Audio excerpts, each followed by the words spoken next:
9시 반까지 가는 저, 내가 오늘 얘기한 것들은 여러분들 잘 메모해놔.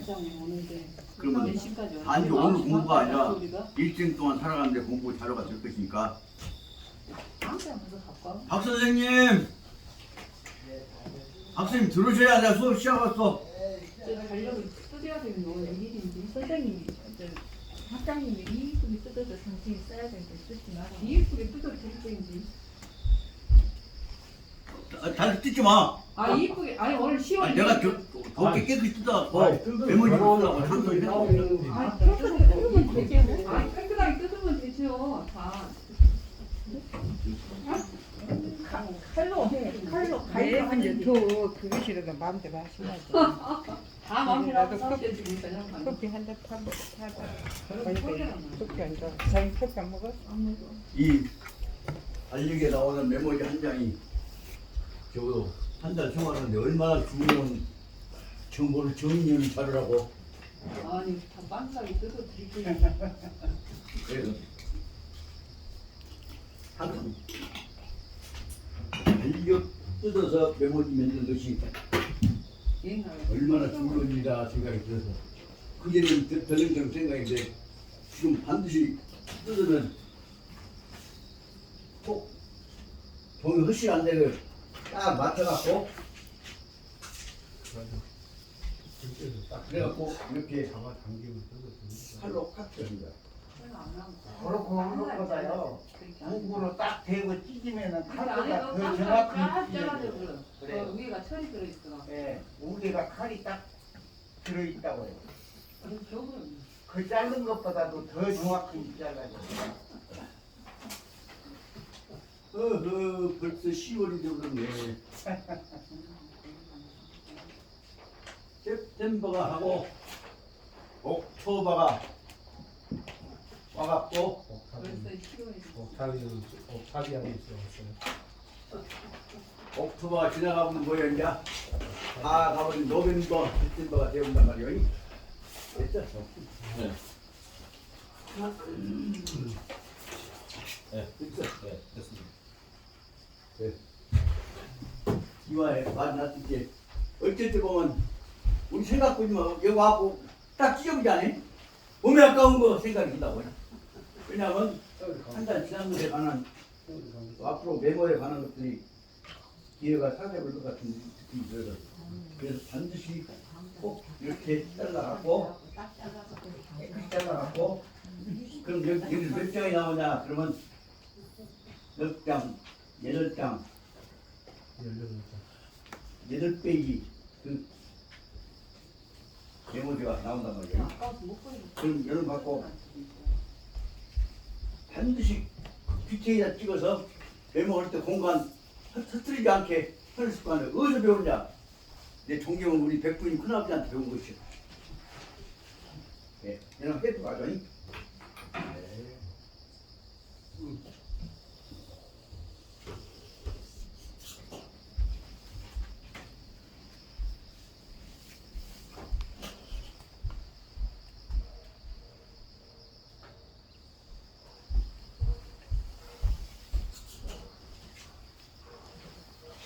시작했고 풀이 한 조각도 안 버리게 뿌리하신 분이 우리 집안 제일 큰 부자였던 윤자식자 우리 백부님이란 말이에요. 그 양반 사동 큰 집에 가면 화장실에 종이 한 장이 흩어지지 않게 딱 준비. 그렇게 큰 살림을 하시고 큰 자식을 두셨던 것 같습니다. 이것이 저로서 이제 중요한 메모지가 있습니다. 이것이 없어서 아침에 지금 메모를 못 해갖고 반 준비를 못 해봤습니다. 이게 되냐고요. 종이.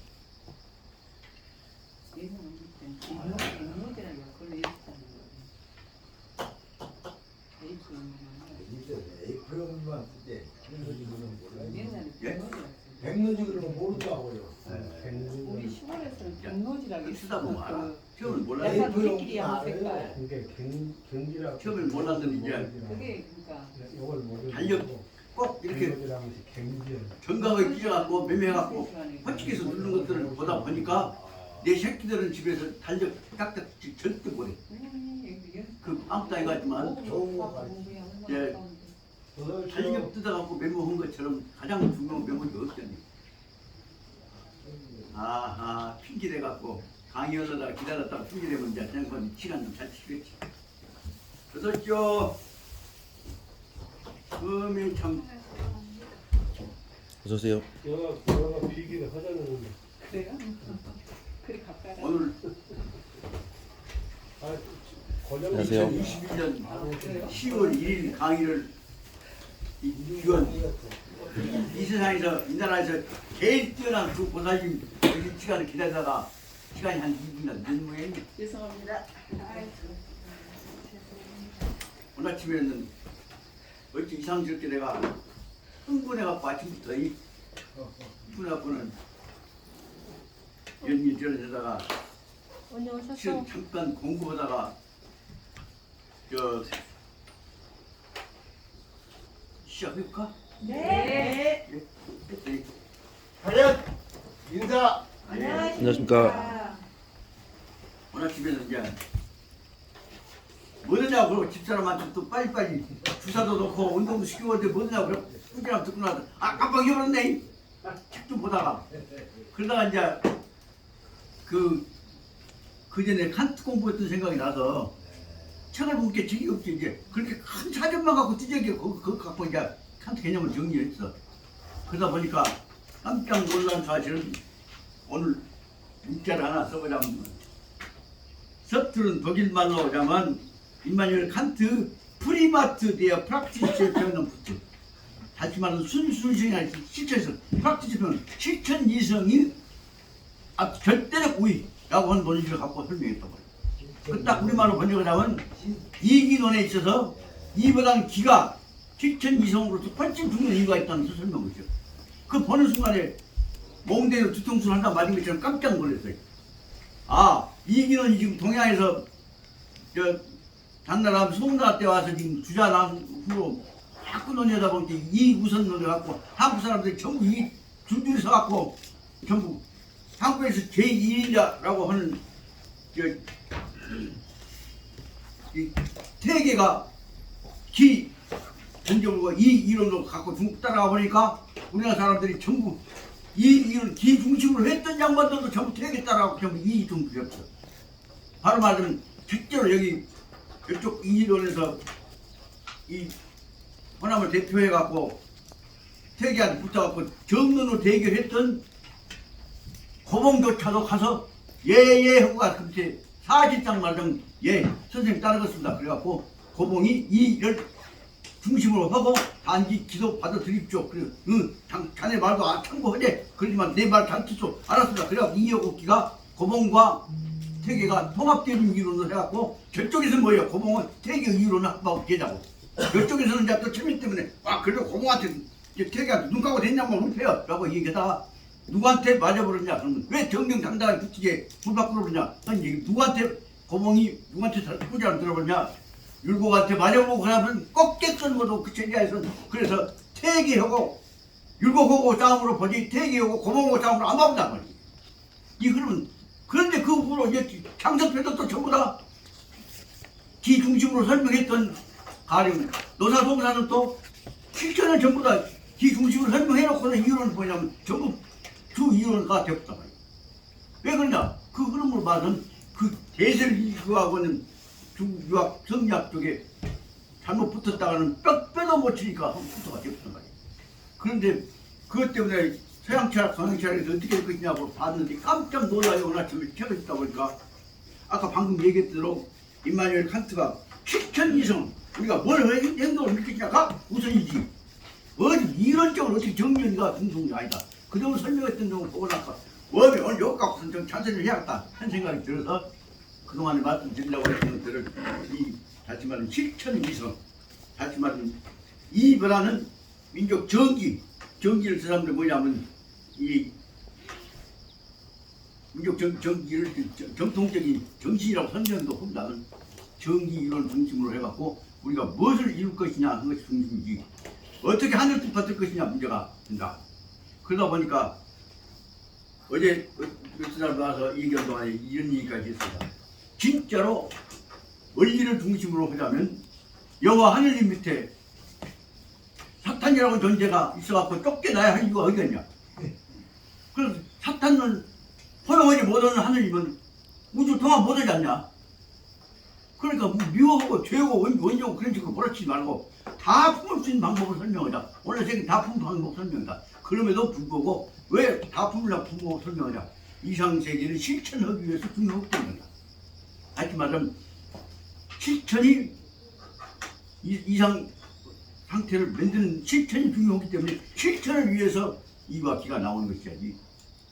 이 이론 안치기가 누가 우위를 차지했냐, 제일 높은 깃발 누가 꽂냐 때문에 나온 것이 아니다. 그 논의 이제 어제 잠깐 얘기했는데 오늘 아침에 책을 보다가 듣겠다. 그럴지라도 와양면 논리요. 예. 와양면 논리라고요.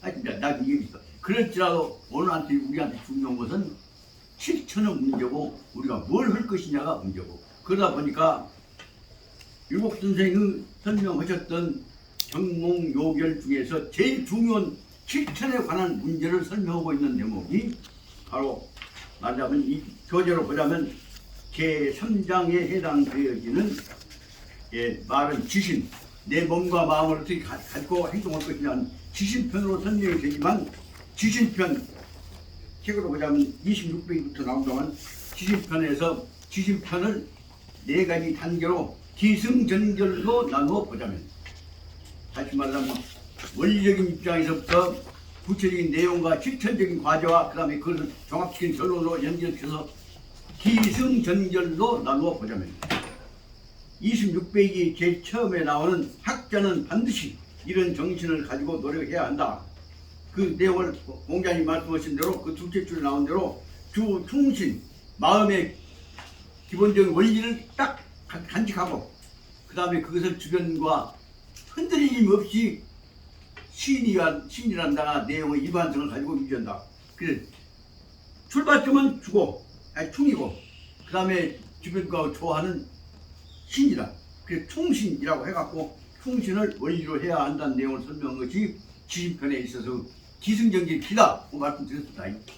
이것을 그냥만 아니라 또 나눠가지고 이렇게 해라. 그 설명은 이제 이 기부에 관한 분석이고, 그 다음에 두 번째로 28페이지에 나오는 대로 그러면 어떤 자세로 실천할 것이냐 하는 아까 말한 충과 신의 중요한 실천 과제를 내용에 설명한 것을 자세하게 알기 쉽게 제자를 가르치라고 말씀하셨던 것이 적어도 9가지의 분명한 몸가짐의 자세를 세우는 것과 9가지의 마음의 중심이 되어지는 것을 지켜나가기 필요하다.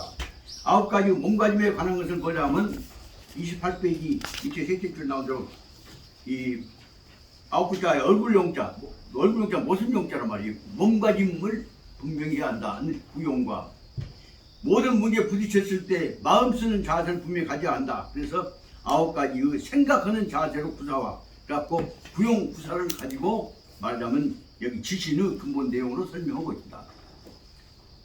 간단히 말하면 정몽요결의 핵심은 구용 구사입니다. 기본적으로. 근데 구용 구사 갖고 개념을 묶어버리면 안 된다고 말이야. 이런 걸 활용해야 어떻게 키워나갈 거냐. 그래서 구용 구사를 어떻게 실천해 갈 거냐 하는 문제를 가지고 설명해 놓은 것이 그 안에 뭔 분석을 놔두고 근본적으로 몸가짐과 몸가짐을 지켜나가는 원리를 어떻게 할 것이냐. 나만 생각할 것이 아니라 이 천지 우주와 관련되어진 일관성 있는 자세를 가지고 나의 몸가짐과 마음가짐을 봐야 한다. 그래서 설명한 것이 구용구사를 가지고 설명한 것은 아까 구용구사를 이 기승이라고 한다면 여기 말하면 38페이지 붙여서 있는 것은 극기 공부를 해야 한다는 것부터 시작해서 이것은 기승전결 전이라고 하는 실천론이라고 말합니다. 그 지난번에 말씀드렸던 전을 통해서 혼자만 생각한 것이 아니라 단것과 관련시켜서 생각하는 논리다. 그 전을 뭐라고 설명을 했냐 그러면 전 갖고 설명한 것이 이것이 바로 말하는 나와 남과의 조화적 연관적 사고를 연결시키는 것이다. 그 뭐라고 했냐. 자, 그래서 이것보다가 이 변증법 얘기를 그때 말씀드렸습니다. 다시 말하면 나와 남과 본체와 주변과를 대조해 가면서 관련시켜 생각해야 한다. 논리로 설명했습니다. 여기 변증법 설명을 하면서 지난 시간에 모든 사고방식의 기초를 철저하게 분석해 놓고 보자면 무엇이냐? 모든 사고방식을 분석해 놓은 것이 바로 모든 죄를 다 받아들이는 것을 말하면 범주라고 한다고 합니다.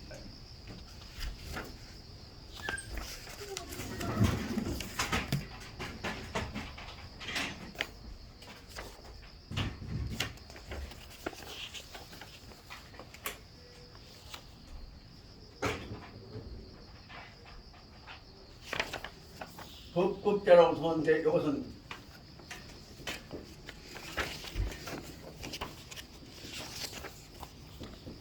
범주라고 합니다. 근데 이것은 철학적인 용어로 말하면 일반적으로 말하자면 모든 것을 다 포용하는 사고 큰 틀입니다. 보다 카테고리라고 합니다.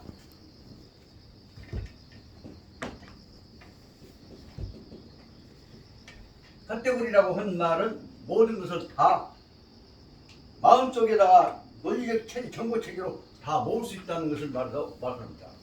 이 카테고리를 전체 이 생각할 수 있는 모든 카테고리를 다 모아놓은 것을 정리하는 책을 뭐라 하냐면 도서관 학에서 설명하고 있습니다. 그 도서관 학에서 말하자면 범주를 뭐라고 설명하냐 그러면 지난번에 말씀드렸습니다만 10가지의 큰 틀로 모든 진리를 다 정리한다고. 그래서 사람들 뭐라고 그러지? 10범주라고 합니다.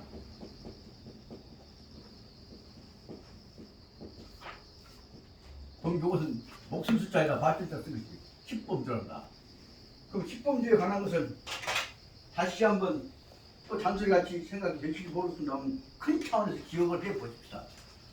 모든 것을 그 제목만 가지고 분류한 것을 뭐라고 하냐면 첫째로 총기라고 한다. 그래서 총기라고 하는 부분을 도서관학에서 범주를 넣을 때는 뭐라고 설명하냐면 이것은 큰 번호로 0번으로 쓰고 있습니다. 이것을 그냥 총기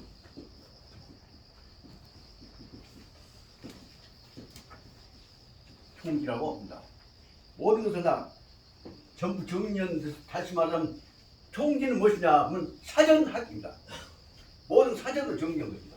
그 다음에 두 번째에 가서는 1번을 두 번으로 해서 만들어가는 필요한 뭐냐면 모든 것을 근본, 원리, 천리를 중심으로 본다. 이것을 말하자면 철학이라고 합니다. 이 글자가 어깨에 힘이 없으니까 이런 거 한글로 쓴다.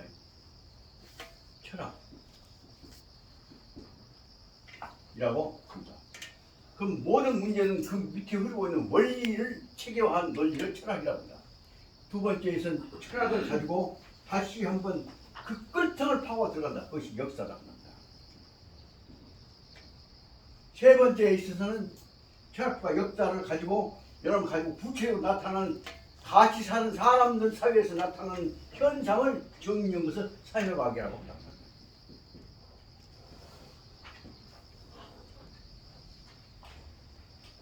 네 번째는 그것이 밑바닥에 깔려있는데 따라다니면서 이루어지는 그 배경적 공간을 이루고 있는 배경적 원리를 뭐라고 하냐면 자연과학이라고 한다.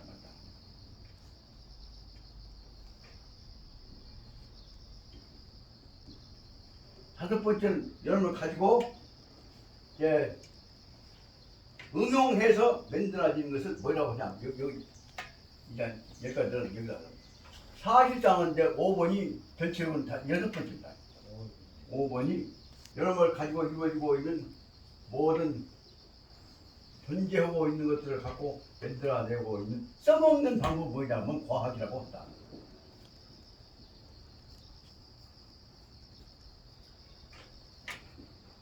그럼 과학을 기초로 해가지고 이루어지고 있는 공학입니다. 여러분 응용해야 만드는 것이 공학이다. 과학의 구체화가 공학입니다. 공학을 가지고 만들어갖고 써먹는 먹고 사는데 이용에 관한 모든 기술적 체제를 뭐라 하면 산업이라고 한다. 그 다음에 산업에 의해서 이루어진 것들을 갖고 그런 걸 갖고 응용해서 더 멋지게 보기 좋게 만들어낸 것은 뭐냐면 예술이라고 한다. 그 다음에 예술을 가지고 그 알기 쉽게 설명하는 전체 체계를 뭐냐면 어학이라고 한다. 어학을 가지고 만드는 것들 전체 느낌으로 정리, 사람 마음으로 느낌을 정리해 주는 것을 말하면 뭐라고 한다? 문학이라고 한다. 그럼 인간이 만들고 있는 모든 사고 큰 틀을 다 정리해 보자면 이와 같이 1번부터 않고 0번부터 해갖고 9번까지 해갖고 분류를 빼놓은 것을 말하자면 10가지로 만들어져서 여기부터 십진분류라고 한다.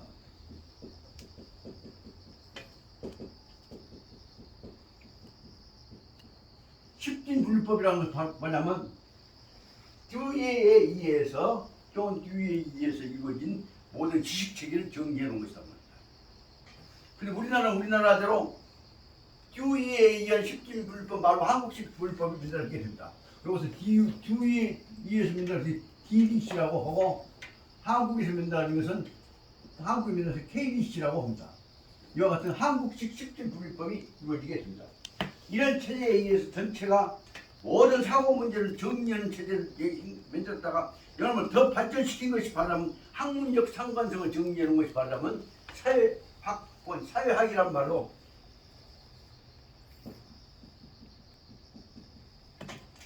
체계를 정리하는 사람이 바로 이 체계를 뒤에서부터 다시 새로운 모든 학문 상관성을 정리하는 사람이 누구냐 그러면 독일의 모든 과학을 정리하는 학자인 막스 베버라고 하는 사람이다.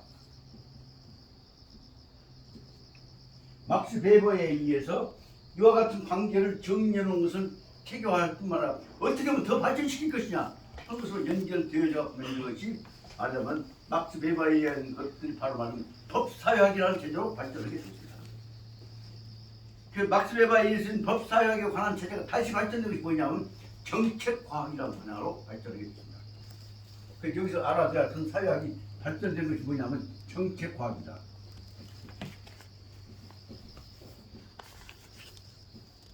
막스 베버 정책과학에 의해서 바로 모든 세계는 극단적인 원수 안에 있어서도 서로 타협 없는 이루어질 수 있다고는 원수를 언제든지 화합시킬 수 있는 새로운 방법이 나옵니다.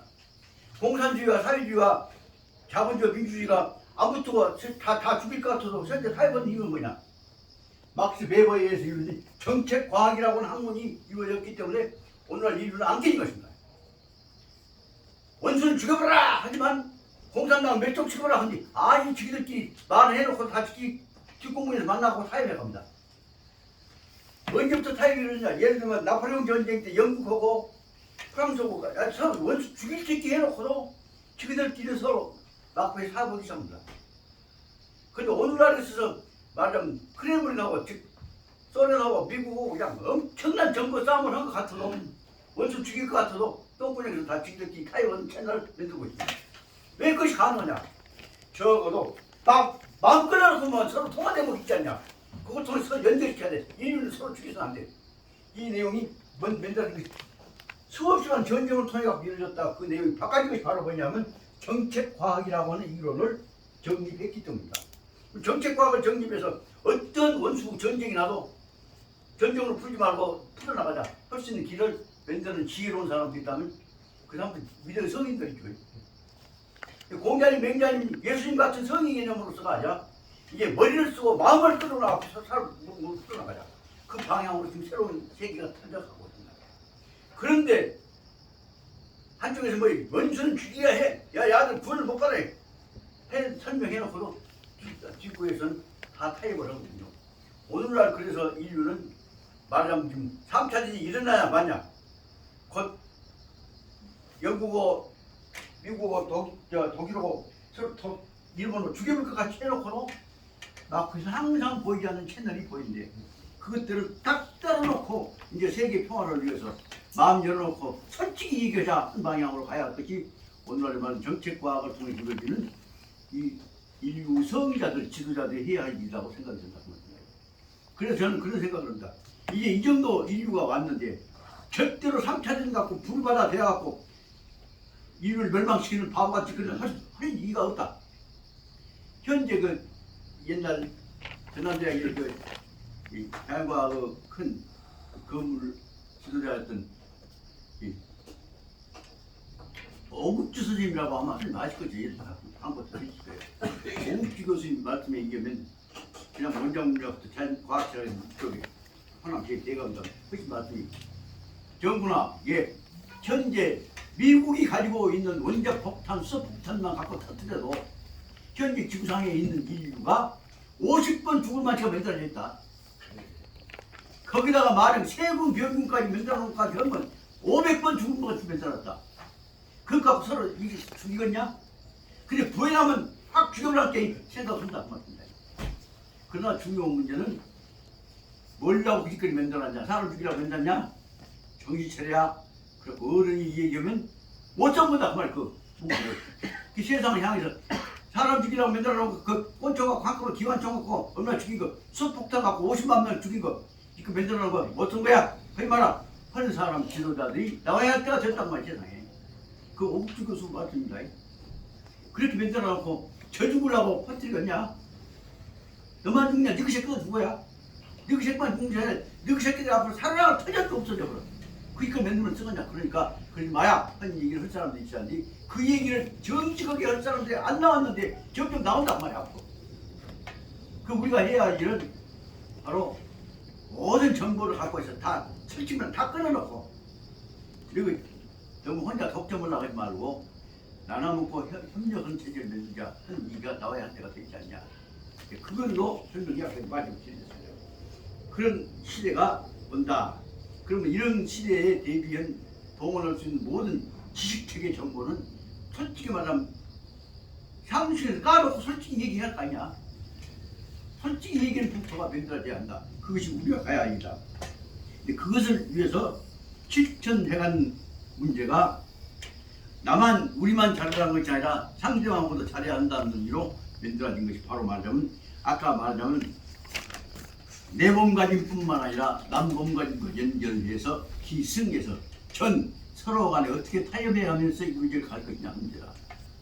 어떻게 타협해서 이로 갈 것이냐 그 문제를 접근해가는 방법을 모든 이성과 정성을 통동원해갖고 서로 안 죽게 안 다치게 해보자 한 방향으로 가는 논리를 철학적으로 총집결해놓은 것을 뭐라고 설명하냐 그것이 변증법이라고 설명한다.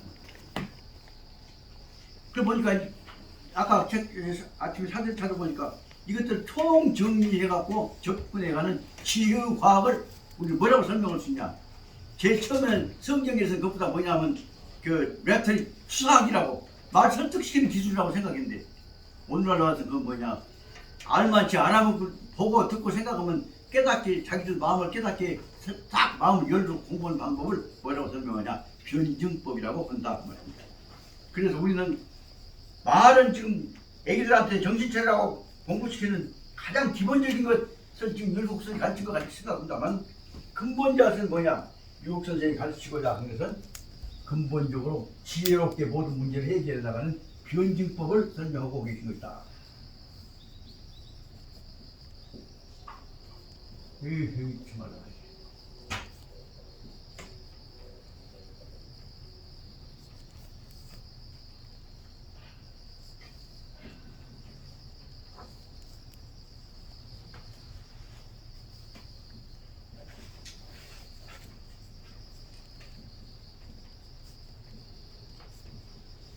변증법이라고 하는 사고방식을 통해서 서로 간에 감춰놓지 말고 다 까놓고 솔직히 얘기하자.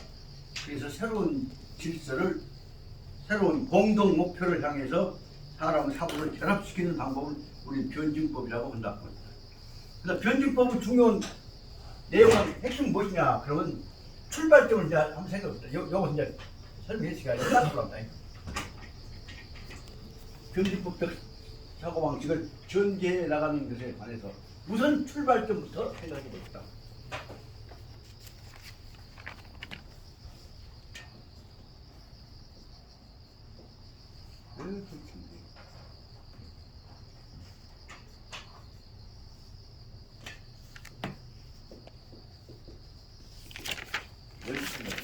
그럼 모든 출발점은 어디서부터 나오냐? 그러면 자기부터 나오죠. 나.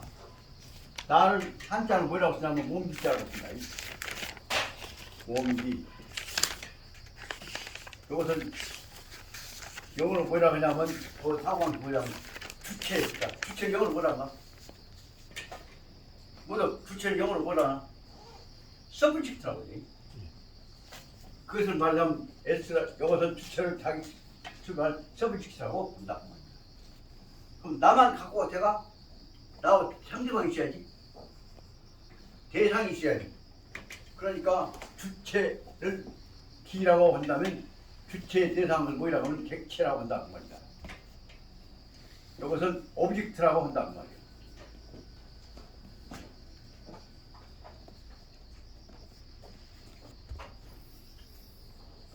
그냥 그 객체, 대상이라고 해서 오브젝트라고 오자로 약자로 쓴다는 겁니다. 그럼 모든 관계는 사고방식 기본적인 관계는 주체, 객체, 주체, 객체하고 뭐 있지? 주체하고 객체가 있습니까? 네 개 개념이 있어야죠.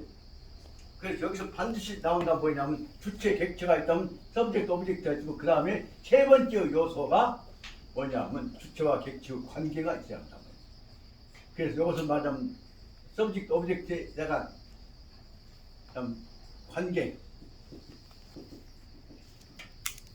관계라고 하는 것을 설명합니다. 그럼 이것보다 뭐냐면 릴레이션이라고 해서 R자로 씁니다. 모든 법률판의 사고방식 속에 뭐냐면 서브젝트, 오브젝트 그 사이에 관계는 R, 릴레이션이라고 관계로 연결되어 있습니다. 자, 근데 이제 문제는 어떻게 생각하냐? 예를 들면 어떤 사나이가 좋아하는 여성한테 프로포즈를 보냈다 했다.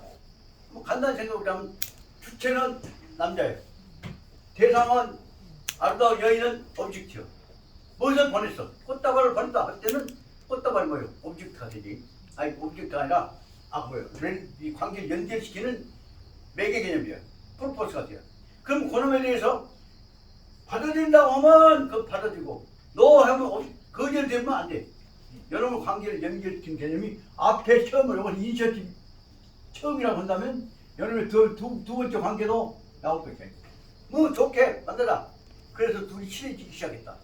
그럴 때 연결될 때 관계를 연결시킨 관계가 적극적으로 전개 제의했던 관계를 연결시킨 개념을 두 가지 생각하고 있어. 처음에 시작한 것이 원인 관계. 원인 관계가 있으면 결과 관계가 있을 거예요. 그 처음 원인 관계를 뭐라고 설명하냐? 그러면 여기 사고방식 뭐냐면 여기서 원인 관계 뭐냐면 요건이라고 한다 그 말이다. 꽃다발도 보내고 뭣도 보내고 편지 보내고 전화 통하고 그래야 얘기가 되지. 그럼 그 다음에 바꿨다. 그러면 혼자만 안 되니 아버지 쓴다고 받아야 하는데 그래갖고 이제 이 얘기가 되면 그 결과가 진행되죠. 그럴 때 원인 관계가 요건 관계가 아니고 시작이고 시작이 되면 그 다음에 무엇이냐? 다음에 뭐냐? 진행되어야지 보면 요건이라 효과, 결과 관계가 나온단 말이에요. 그러니까 모든 관계는 주체와 객체와 사이의 관계인데 관계는 요건 관계에서부터 효과 관계까지 연결되어진다. 그 모든 사고방식, 근본적인 사고방식이 뭐를 보냐? 주체와 객체와 원인 관계와 결과 관계로 볼 수가 있다고. 그리고 요것은 원인 요건을 원인 관계로 봅시다. 원인. 이건 결과. 그 모든 사고방식 기초는 아까 말한 건상의 인간과 연결 복잡하게 생각했지만 기본적으로 뭐냐면 출발점인 주체와 대상인 객체와 연결시킨 매개는 시작된 원인과 이어진 결과 연결되어 있는 네 개의 요소에 의해서 결합되는 것으로 생각해 볼 수가 있단 말이에요. 실은 이걸 가지고 인간과 이 전부 묶어가는 기본적 기술이 법학입니다. 그러니까 원인 관계와 결과 관계를 연결시킬 때 그 주체가 누구고 객체가 누구냐 문제가 있습니다. 그런데 문제는 인간관계 볼 때 주체와 객체가 있는 것이 아니라 주체가 연결되어 있는 것이죠. 그래서 여기 반드시 무엇이냐 그러면 서브젝트, 오브젝트가 있는 것이 아니라 서브젝트끼리 또 서브젝트 1, 서브젝트 2가 있죠. 여기서 말하자면 크게 보자면 이 주체에 관한 학, 객체에 관한 학, 관계에 관한 학, 이 세 가지 영역으로 연결해서 나눠볼 수가 있을 때 첫째 문제는 뭐냐? 주체에 관한 학이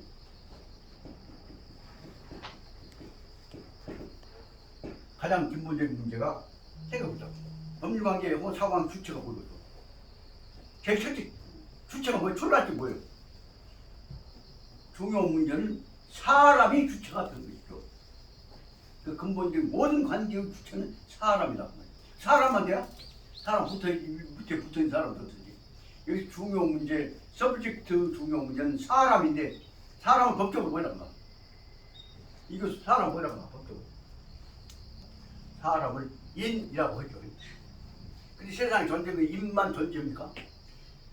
자, 대한민국, 한민족, 그럼 한민족이 한 사람이 아니잖아요. 그럼 어떤 주체가? 그러니까 개체적 주체가 있지만 두 번째는 집단적 주체가 있죠. 단체적 주체가 있다고 합니다. 그래서 주체만 하더라도 엄청나게 나온다. 생각부터 그 중요한 문제죠. 저는 이제 가족법하고 쉽게 말하면 전통적인 법과 관련시켜서 우리 종중법을 좀 공부를 했습니다. 자, 그럼 종중이 법 주체요? 어떤 주체요? 두 번째 문제. 돌아가신 분들은 제사지네. 돌아가신 분들 몇 dol에다 몇도 모시고 아니면 사장 치러놓고 거기다가 위표 쓰나. 가령 정아무개가 죽었다고 하면 저 새끼들이 나몇 년 지내고 있지만 아버지 부친 부친 영전 그때 관념적으로는 내가 주체지만 죽어버린 내가 위표 써놨다고 할 때 주체요? 이거 복잡한 문제가 생기죠. 그럼에도 불구하고 영적 존재인 명분상 부처는 우리말에 우리 여기 계신 우리 할아버지들, 이 할아버지들, 자 다시 여쭤보랍니다. 이제 우리 여기서 제일 지금 주변으로 모시고 있는 부궁공 할아버지가 주체요 아니요? 과거에 주체했을 뿐인데 그럼 현재는 뭐냐? 관념상 안 계신데 계신 것처럼 보이죠. 법적으로 어떻게 본 것일까? 안 계신데 계신 것처럼 보이니까 의제죠. 의제 있는 것처럼 마치 있는 것처럼 보는 거죠. 그 주체에 있는 것은 마치 있는 것처럼 보이는 거예요. 있는데도 마치 없는 것처럼 보여요. 이런 것들이 수없이 많은 변화가 얼마나 많은 것들이 있겠습니까? 주체만 하더라도. 그런데 아주 이 문제에 대해서 이제 농경에서 이제 옛날 양치는 얘기 하나 말씀드리자면 조 여사님 들어와. 내가 대학에서 들어갔을 때 나같이 철학한 사람 뭔 전쟁 키웠어. 그런데 어쩌다 이 얘기하다가 내 은사님 고 조비갑 교수님을 만나고 이 얘기하다가 너 이런 이 얘기 한대. 그럼 아직 나오다는 엄마 뱃속에 들어있는 새끼 태아를 주체로 인정을 끄냐는 거냐. 근데 이 얘기다 볼게. 태아는 어머니의 몸뚱아리 구성 부분이요 아니면 태아가 독재 존재가 있어. 독재 존재가 없어. 그런데 앞으로 태어나면 그럼 독재 존재가 있어야 할 거 아니요. 그 태어날 경우 대비해서 그럼 자리를 준비해 줘야 할 거 아니요. 그러니까 우선은 없습니다. 그러나 장차 있을 경우에 대비해서 필요한 준비를 해줘야 할 거 아닙니까? 그 말 듣고는 그 필요한 준비 어떻게 하냐? 만약의 경우에는 있다고 할 경우에 대비한 자격을 인정해주는 체제를 인정해주다. 현재 뱃속에 움직이고 있는데 태아가 만약 첫날 저녁에 아버지 어머니 만났을 때에 있어서 수정했을 때고 10달 가까워질 때는 커갖고 엄마 배를 바로 툭툭 차기도 하고 존재가 있는데 분명히 엄청나게 나타나는데 그놈하고 이제 첫날 밤에 아버지 어머니 만났을 때 그 수정했을 때하고 똑같아? 달라? 그럼 어떻게 볼 것이고? 그러니까 그 법률 관계가 앞으로 태어날 경우에 대비하는 관계가 차례차례 시간이 지나가면 그 기준이 중요성이 보장해 줘야 할 정책적 대안이 더 늘어날 거 아닙니까? 그 늘어난다. 그럼 어쩔까? 점점 가능성을 키워서 불확정적이지만 상대적인 주체성을 키워나가면서 인정해야 할 거 아닙니까? 그 말씀 듣고 나서 네가 어떻게 그 생각이냐? 그런데 그 말 듣고 나서 선생님 저한테 그러셔. 너 한국 공부했구나. 대학을 지나잖아. 그래서 저는 세상에 아무도 내가 그래갖고 서 교수님한테 한번 네가 법률관계를 딱 그놈만 갖고 것이 아니라 관련된 것을 키워나가고 변화시킨 것들을 너는 관념을 가변적인 요소를 법개념을 받아들이자는 얘기도 아니 아니 나뭐 멍청한 놈이 어디다 그런 생각이냐? 그러니 글로 인해서 너 거기다가 학문적 방법 키우면 되겠다. 대학원 진학해라. 그래갖고 대학원 진학해라고 그동안 끄적대적대가 난 글 하나 쓰는 거지. 그애는 그 글을 읽으시고 몇 달을 글이라고 썼냐? 하셔서 양반이 이 발상법 보니까 썼다. 상황에 따라서 받아들여가면서 튀어나가는 준비를 하는 법학을 만든다고 생각을 내가 하다니. 그래갖고 그 세상 은선님한테 그 인정을 받아갖고 글로 인해서 말하자면 마음속으로 내가 또 한 분은 아버지를 만난 셈이지. 이것이 아무것도 아닌 것 같지만 글로 말미암아서 그래서 전남 법대를 중심으로 하는 예를 들면 법률과 인간 중심으로 하는 법학을 또 가변적인 법학의 영역을 키워나가자는 분이 시작됐던 것이 맞습니다. 그러다 보니까 첫째, 아직 태어나도 않은 뱃속에 있는 태아의 인격을 어떻게 인정을 그냥 문제 나오죠. 똑같은 것하고 같이 아직 지금 제가 사망식은 안 됐지만은 재산관계 벌려놓고 집도 있고 하고 있는 동안에 이제 막 돌아가셨군 법적지를 어떻게 볼 것이냐. 그냥 막 돌아가셨군 아무것도 없어. 그럼에도 불구하고 그냥 많이 살아계셨을 때의 것을 중심으로 모아가지고 돌아가셨을 때까지 전혀 관계가 이루어져야 돼요.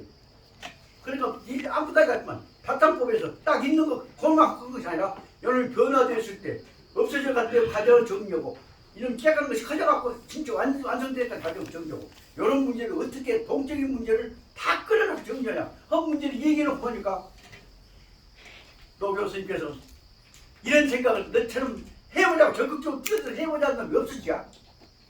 네가 그 생각을 하다니 그 법령으로 뭐라 그래? 예, 상대적 법주세성이라고 얘기합니다. 관계적 법주세성이라고 합니다. 필요에 따라서는 키우고 필요성이 없을 때는 부인하고 그래서 법 목적, 제도 목적에 맞춰서 융통성 있게 해야 합니다. 아하, 그래, 그 잘해봐라. 그래갖고 그 이론이 키워나간 것이 바로 태아의 법적지위 문제고 돌아가신 분은 사망자의 뒷처리 문제가 법적지위 문제고 관련시켜 설명하다가 두 번째 뭐냐 단체를 만들었을 때 아직 지금 법인 설립이 안 되어 있는데 친목계가 커져갖고 이제 개그 모았어요. 엄청나게 모았어요. 여러분 어떻게 법적지위로 만들 것이냐 하는 문제를 단체의 법인의 법리론을 갖고 그럼 연결시키기 시작하고 그 다음에 이제 특징이 뭐냐 그럼 문중 종중이 모아있는데 수없이 모아있는 이것을 조상은 돌아가셔버렸는데 어떻게 모을 것이냐. 그럼 한 할아버지 밑에 낳았던 새끼들을 한 할아버지와 관련성을 가지고 한테 모으는 체제로 묶자. 총중을 하나의 법적 단위로 보자. 그건 논리를 발전하겠다는 겁니다. 아무도 아니 같지만 그 흩어졌던 것을 모은 것을 흩치고 그런 관계 정리하는 방법을 그 방안 꾀재리한 놈이 사실상 전남대학 대기 때 꾀재리였고 누가 얼마나 봐줬을 지금 그런 놈이 그 발상 얘기했던 것을 은사님 보고 이 방안을 더 키워라. 얘기를 듣고 나서부터 시작된 것이 아무것도 아니겠지만 저는 그렇게 생각합니다. 초라한 전남대학이지만 저걸 어떤 법률 문제를 해결해 나가려고 하는 사고방식을 키우고 줄이고 할 수 있는 융통성을 발휘했다는 점에서 저는 그런 대로 가불면 끝나지만 그래도 한 방향을 제시를 했다. 그럼 여기서 정리해갖고 앞으로 이런 방향으로 융통성 있게 인간관계를 정리하는 학부가 만들었구나. 그 생각을 하게 됐다는 겁니다. 그런데 그러고 나서 대학에 들어가고 이런 일을 한다고 하기는 되겠지만 그 영향을 받아서 이런 필요할 때는 키웠다 줄였다 하는 법률관계를 키워나가자는 학풍을 한번 만들어 보려고 한 것이 저 나름대로 일종 호남 법학 학풍이라고 한 것일까 그런 생각을 한번 만들었던 겁니다. 얘기가 어디 나왔습니다. 중요한 문제는 바로 우리가 생각해야 할 문제는 나를 중심으로 우리를 중심으로 해서만이 아니라 우리를 중심으로 해서 필요할 때는 관계를 키우고 줄이고 할 수 있는 체제를 발상을 기본적으로 훈련시켜야 할 것이 어디서부터 나오냐. 실은 이것이 꾀재전 꼬맹이들 가르치는 율곡선생 경몽역을 여기 말하면 내 몸가짐은 나 혼자냐 우리냐 그 문제 생각하는 이 중요한 문제 세 번째 그 치신 편에서 그 암시를 그 나름대로 율곡선생 하고 계시단 말입니다. 아무도 아니겠지만 이건 엄청난 세계를 포용할 수 있는 논리가 이 안에 들어있습니다. 그래서 보자면 그런 뜻을 보자면 율곡선생 글을 중국 사람들이 보고 나서 깜짝 놀래갖고 율곡선생은 경몽역일 뿐만 아니라 율곡선생 성학기도가 지금 중국의 학풍으로 다 등록이 되어 있어갖고 우리가 이제 이쪽에서 경상도 중심으로 해서 태계 1등 태계 하지만 태계 것은 중국 것 갖다가 번역한 내용으로 보고 되어 있을 뿐이고 적어도 한국에서 나왔던 한국 학풍이 중국 것을 받아들였다가 중국 것을 파격적으로 키워나가는 체제를 누가 만든 것이냐. 민본 학풍은 결국은 율곡이 만들었던 것이라고 인정이 돼서 율곡 학풍을 중국 사람들이 적어도 맹자 다음에 다시 말하면 주자보다 못지않게 더 인본적인 체제를 키워나가는 모습으로 받아들이고 있는 것을 우리가 볼 수가 있다고 말합니다. 그럼 여기에 대응해서 율곡 선생뿐만 아니라 우리 민족 국가라고 하는 것들이 커져나가는 풍토를 키워나가는 논리를 개발해야 할 거 아닙니까? 이런 것들을 해볼 만한 정도 무엇인가 학자도 만들고 학문도 만들한단 말이에요. 그것이 붙어갖고 돈 벌어 먹고 로펌 만들면 그 무거이 그거 붙어갖고 저번도 따라가보고 그래서 그런 점에서 꾀지하지만은 학문적 자존심을 가지고 어떤 인격에 관한 사명감을 갖고 키워나가는 풍토를 만들어낼 것이 있어야 하는데 없다고 말합니다. 한국에 있는 유림이 그 풍토 만듭니까? 그러다 보니까 이런 요소를 가지고 그래도 꾀지된 백성들이 만들어내는 공동체를 하나의 주체로 키워나가고 가치체로 키워나가는 풍토를 만들 수 있는 것이 어디가 있냐. 그래도 이 호남 쪽에 민본 학풍을 가지고 있는 지역에서 한번 만들어볼만 하지 않냐 생각이 들어서 화담서뿐만 아니라 광주 향교뿐만 아니라 적어도 호남을 중심으로 하는 한국 민본 학풍을 만들어갔으면 하는 생각을 갖고 있다가 이제 사실상 뽑으러 돼갖고 당연히 실질적으로 모르겠다고는 그러나 마지막으로라도 그것이 연결될 수 있는 중요한 포트가 어디가 있냐. 형님 말씀드리면 종중이라고 하는 거 문중이라고 종중이라고 하는 것이 법적으로 주체가 아닌가? 형님 주체가 아닌가? 법인이 되면 주체가 되니 법인이 되면 법인이 뭐가 그렇습니까? 그럼 그 종중 문중 재산 어떻게 관리할 것입니까? 현재 종중 문중 재산을 전통적 공동체로 설명하고 있는데 그걸 관리하고 있는 하나 법규 체계를 만든 체가 지금 현재 절대끼 하다가 깨져버렸습니다. 이런 것들이 우리가 해나가자 하는 할 수 있는 실은 아무것도 아닌 것 같지만 우리가 해나가자 하면 사람이 모아서 마음으로 하나 만들면 되지 않아요. 그 체제를 만들 수 있는 체제가 올 수 있지 않냐. 그런 것들을 위해서 결국은 우리 그 전통적인 요소들을 현대적인 방법으로 결합시켜갖고 하나하나의 거점을 사고방식 거점을 만들어가는 것이 중요하지 않냐. 그런 점에서 예를 들면 광주 향교 같은 데서도 그런 방향에다 중점을 두고 그것을 해보자고 하면 주잡아갖고 전부 현재 하고 있는 것이 뭐냐면 전부 중국은 동대의 주자 방법만 받으라고 전부 지금 한국 유학 전부 그 밑에 붙어버립니다. 한국 유학가 전부 그 밑에 붙어 끌고 간 사람 누구냐? 누군지 알아? 결국은 저쪽에서 우리가 중심이다, 민간이 중심이다 방향으로 설명한 양반들한테 소에다가고 야, 나 왕초를 할게. 그래갖고 중국 것 갖다가 한국 왕초 해본 양반이 내가 잘못 판단한 거 모르지만 박수 생각해. 중국 갖다 혼자 왕초 해봤어. 그 안에는 여기만은 담양이란다거나 장성이란다거나 나주란다거나 또 우리 민족적인 다양한 요소 가질 때 인간들이 있었습니다. 거기서 야, 네 밑에 내가 꼴찌 시키다 가. 그래갖고 안동 쪽으로 가고 거기서 독자적인 체제 만들어갖고 중국 거 갖다가 1등이 되니까 중국 사람들 한국에서 우리 편에 제일 큰 사람 누구냐? 뭐 위에 안 돼요. 그래갖고 오로지 한국에서는 그거 갖고 전국 연결이 해갖고 결국은 대개 한국에서는 대개 중국에서는 누구 주자. 그러고 나서는 그 밑에 틈만 있으면 여기서도 심지어 기고몽 선생 같은 분조차도 독자적인 말 못하고 기고갖고 금태가 붙어서 말은 여기서 큰 소리 쳐. 자기는 독자적인 얘기 만들었다고. 그러나 그쪽 가서 뭐예요? 이 양반은 태교 수제자가 되었거든. 이런 풍토가 이런 이유는 무엇이냐? 독자적으로 주장할 것들을 정리해내고 그걸 학문적으로 만들어낸 작업을 하는 대세가 안 죽고 커나가야 한다고 말씀입니다. 근데 대세가 커나고 나면 중국 패들이 중앙에 잡아갖고 바로 와본다고 말입니다. 그럼 거기 저항하다가 잘못하면 죽어버려. 그렇게 바로 말은 자기 몫을 주장해 가려고 몸부림 폈던 대표적인 양반들이 예를 들면 등뒤에 계시는 정암 조광수 같은 분도 그 내용이란 말이에요. 그래 죽으면 잘못은 죽어버려. 정암 조광수 옹호자가 얘기했다가 장성 하서 선생이 잘못하면 맞아 죽은 것 같지 않아요? 쫓겨나지 않아요? 그렇게 몸조심 없게 중병한테만 눈 까고 대들고 충신을 역적으로 만들고 그대로 놔두면 임금이 그러시면 안 됩니다. 다음에 안 나오랍니다. 안 나오고 안 가버렸을 뿐이지. 더 딴소리 했으면 죽음잖아요. 그래서 이 이론들을 주장하고 있었던 가령 율곡 선생 같은 분은 그 이론을 주장을 했던 양반이 율곡 뭐라 해보자 그러니까 그 실은 말하자면 율곡 선생 같은 분을 한국 유림에서 몰아내보자고 하는 입장을 목숨을 걸고 지켰던 분이 여기 계시는 약포공이라고 우리 할아버지라고 합니다. 예를 들면 그런 뜻에서 보자면 잘만 하면 우리는 적어도 못난 깨져야 하는 산골짜기 사는 놈도 백성이다 하는 제도를 받아들이는 부분을 우리가 지킬 수 있는 것이지 않냐. 그 말이 엇나갔습니다. 그래서 다시 말씀드리자면 여기에 있는 경목요결 제3장인 지신편에 나오는 내용 중에서 세 번째 아까 얘기했던 대로 교재로 보자면 38페이지 이하에 나오는 이 기승전, 다시 말하면 나와 남과의 관계를 종합적으로 정리해가는 다차원적 방법을 여기 중용에서 경목역에 설명하고 있는데 여기에 내용이 조심스럽게 문제만 제기하고 있는 사원인데 여러분 우리 때에서는 키워나가야 한다는 생각이 든다고 말씀입니다. 그럼 바로 뭐냐?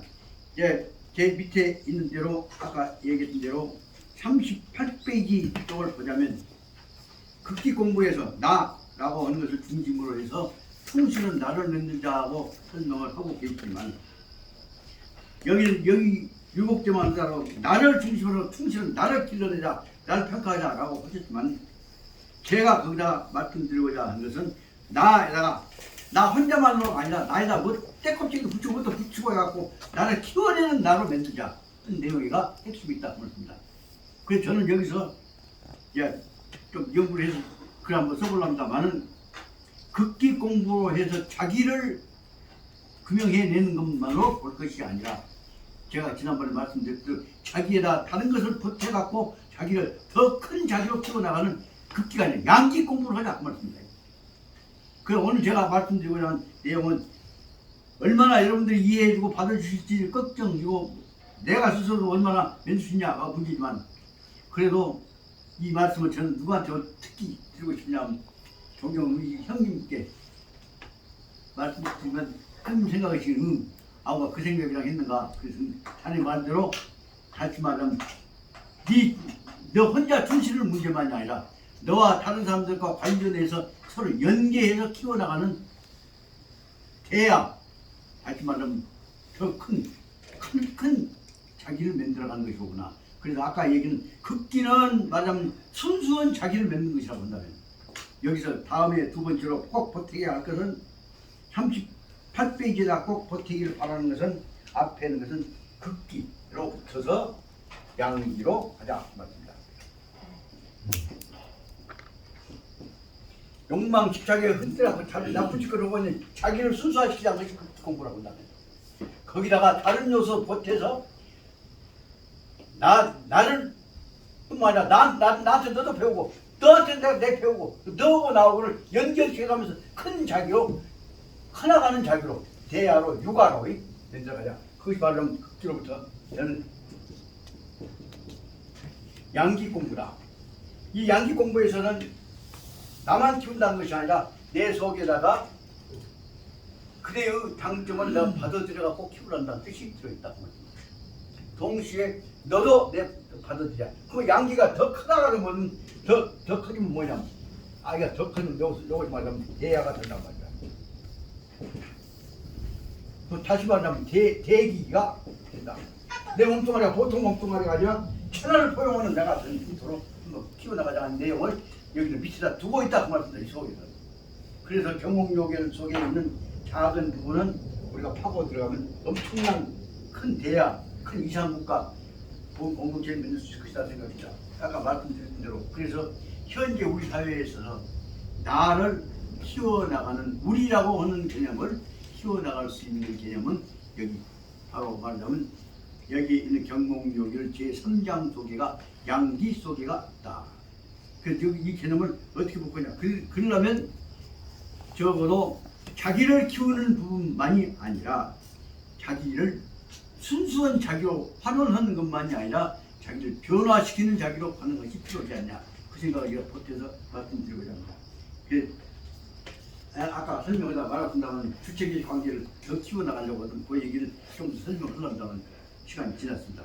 그래 말씀드리고자 하는 것은 첫째로는 윤복 선생님 말씀하셨던 대로 극기 자기의 충실한 자세를 기본으로는 삼아야 하겠죠. 그러니까 경공교육의 출발점은 충실히 해야 합니다. 그러나 그 다음에 나는 남도 포용해 갖고 남의 장점도 받아들이고 단점은 막고 하는 자기로 커나가야 할 것이다. 그래서 저는 이 부분에 대해서는 좀 더 새로운 차원에서 눈을 빌리고 공부를 필요가 있다 생각이 들어서 말씀을 드리겠습니다. 그래서 오늘 저는 지금 이제 시간이 됐으니까 좀 쉬랍니다만 여기 기승전에서 나를 키워나가고 순수하게 지켜나가는 극기로 붙어서 처음에 극기에 관한 설명을 하고 두 번째는 양기 나를 키워나가는 차원으로 설명하려고 하고 그 다음에 더 다른 말로 하자면 나를 변화시켜야 한다는 방법까지 생각해 볼 수가 있지 않냐. 그 좀 말하자면 양기 다음에 화기라고 할까 그런 것들을 생각해 봤으면 하는데 그 문제는 조금 이따 관련된 문제를 나를 우리로 키워나가는 방법에 관한 것들을 몇 가지 연관적으로 말씀을 드릴까 합니다. 그건 다시 말하면 제일 중요한 문제는 나를 변화시키면서 내 인격을 통해서 남을 흡수 받아들이고 그 다음에 내 인격의 감화력을 남한테 전해주고 그것이 나의 변화가 되었죠. 두 번째에서는 나하고 뜻을 같이 해서 우리 덩치를 만드는 것이 두 번째 문제입니다. 우리 덩치를 만드는 것보다 뭐라고 설명하냐. 그러니까 단시체론 법인론이라고 설명할 수 있습니다. 그 문제를 오늘 설명을 얼마나 할 수 있을지 모르겠습니다만 나를 우리로 키워나가는 체제는 상황에 따라서는 나를 우리로 키우면 천하를 나 우리로 만들 수가 있다 생각을 할 수 있습니다. 천하를 우리로 만들어 볼 수 있는 우리와 한 덩어리를 만들 수 있는 깃들이 바로 작지만은 윤복 선생님의 이 극기 속에서 나온다. 그런 점들을 생각해 보기로 하고 일단은 좀 쉴 주제로 말씀드리고자 하는 것은 나 혼자만의 충실한 성이 되려고 생각을 가졌던 옛날 전근대적인 동양식 사고방식을 버리고 내가 변화해갖고 더 큰 내가 되어갖고 그대도 내가 포용하고 나도 그대가 이해해주고 해서 그대와 내가 마음과 몸이 정신이 한 덩어리가 되어갖고 뭐예요? 커지죠. 그것을 뭐라고 설명하냐? 그래서 말하자면 극기가 아니라 양기란 말을 다루고 하자면 우리를 키워나가자. 그래서 하나는 기, 몸기자, 개체로서의 계기, 하나의 자기라고 한다면 그 다음에 자기를 키워나가는 대야로 큰 차원을 보자면 계기 뭐랄까 오등이라고 등자를 붙여서 다시 말하면 기가 몸기자 나가 우리라고 하는 개념으로 바꿔져가는 과정이 여기에서 포용되어서 관련되어 가면서 이해되어야겠다 생각이 듭니다. 그 우리라고 하는 개념을 설명한 것들은 법에서는 뭐라고 하냐면 학문적으로 뭐라고 하냐면 이것은 단체 법인이라고 합니다.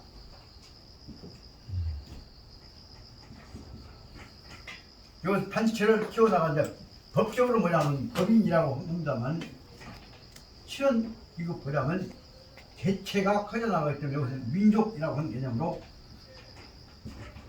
다시 말하면 내가 개인이 아니라 떼죽이 되어진다는 뜻입니다.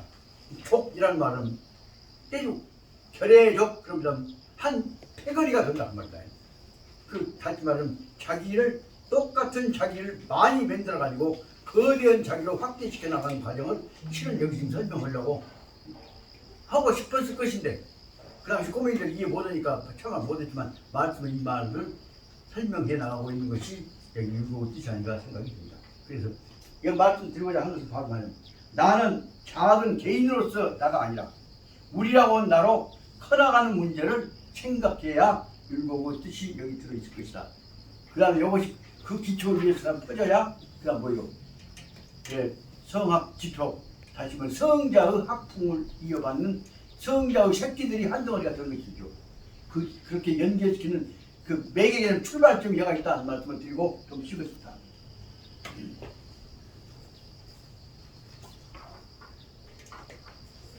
애들 꼬맹이들 이로 갖고 너무 큰 뻥을 지금 튼다는 모르겠습니다만 시작은 거기서부터 되어야 여기서 한이발도 나오고 나폴레옹도 나오고 또 루터도 나오고 아, 좀